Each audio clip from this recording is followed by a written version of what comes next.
morning, everybody. Here is Eva Talks again. 5 signs that are you afraid of falling in love.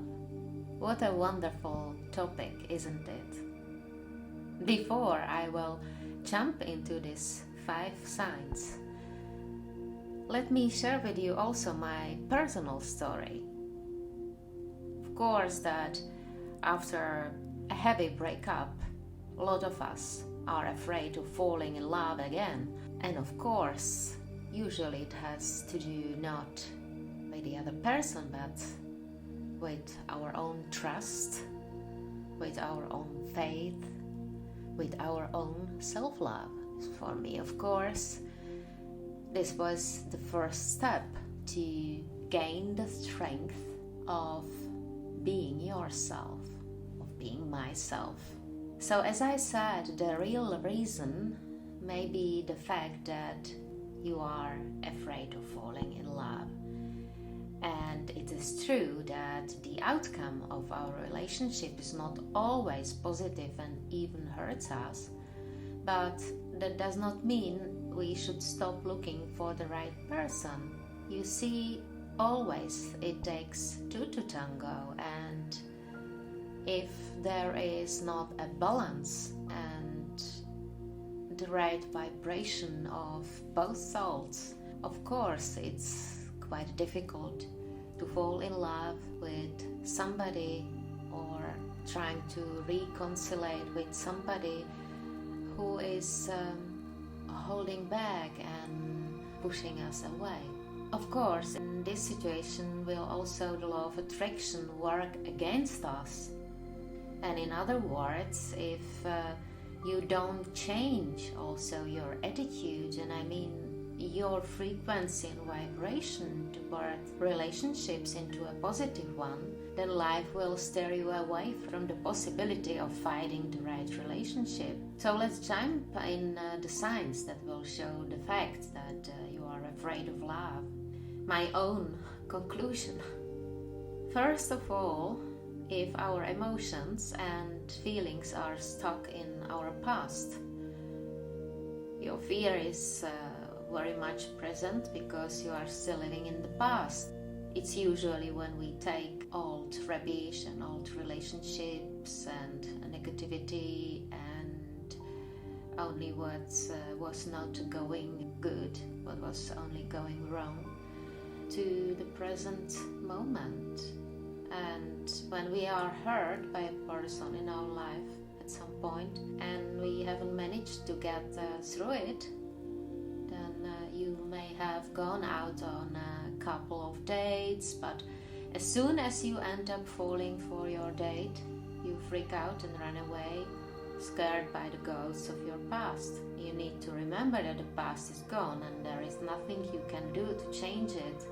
So you better focus on the present and work on your happiness.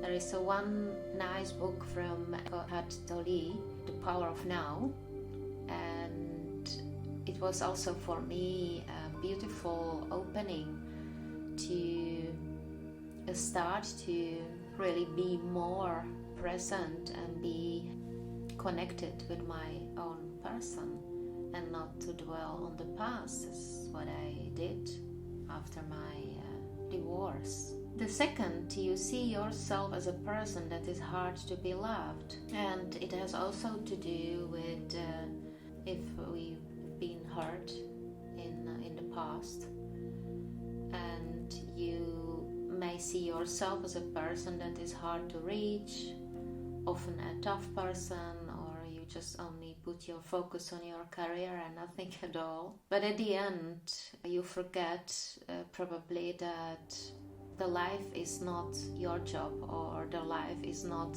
just the career, but the life is going about totally different things. And this is also remembers me another book about 5 regrets of the dying, where the people don't remember what they did or what kind of career or position they had, but why they were not often with their friends, family, with their loved ones, why they did not pursue their dreams, and they were victims of something what was not them. So this is also one of the books worth reading for you. And of course also practicing self-love if you want others to love you as well. What's the third one? You hate feeling vulnerable. And this is also a huge one, vulnerability. I'm remembering Brené Brown. She has a wonderful TEDx talk about how to be vulnerable.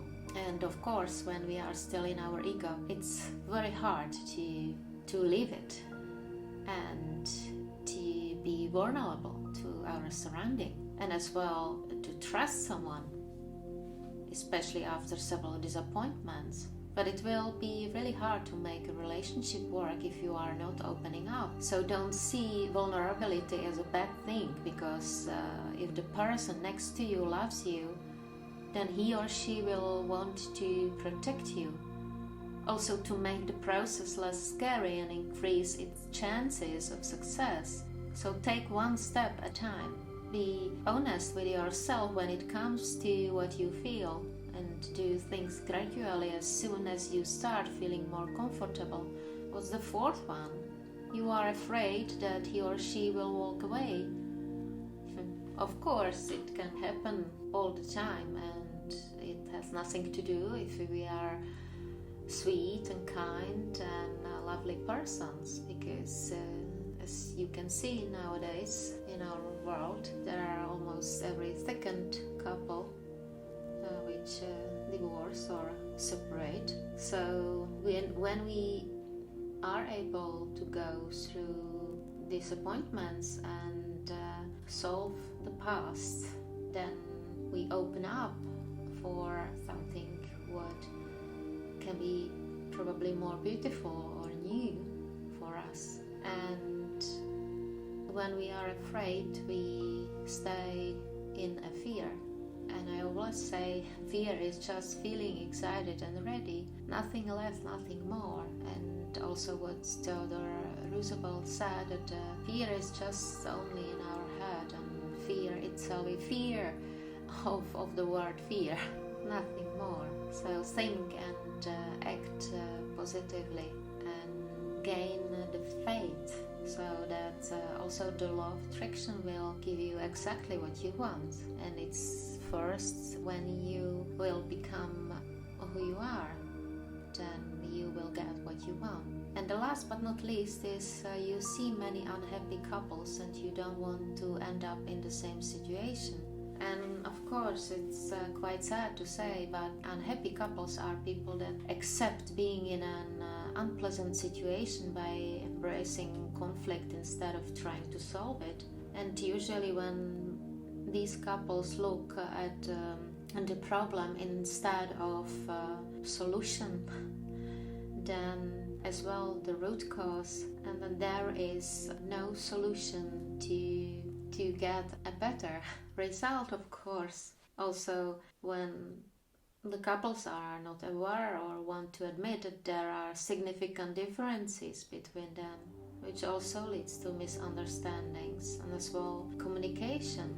You see nowadays we stopped communicate with each other. We only send a short WhatsApp or just a couple of words, and interpretation and also the intention of one does not mean that it's same for the other one.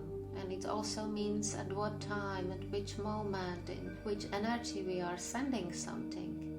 Because the other one, the other side, it does not mean that he or she is the same frequency.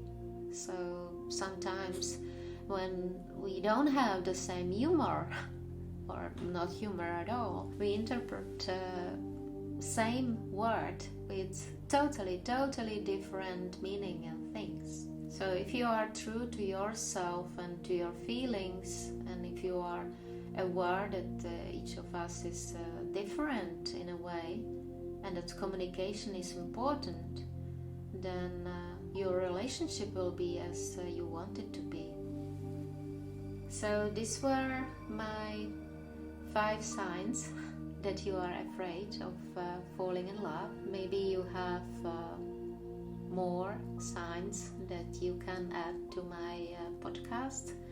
And of course, it would be great if you could share, like, and subscribe to my podcast because I will share more and more in the future. And I will speak to you next week. Bye bye.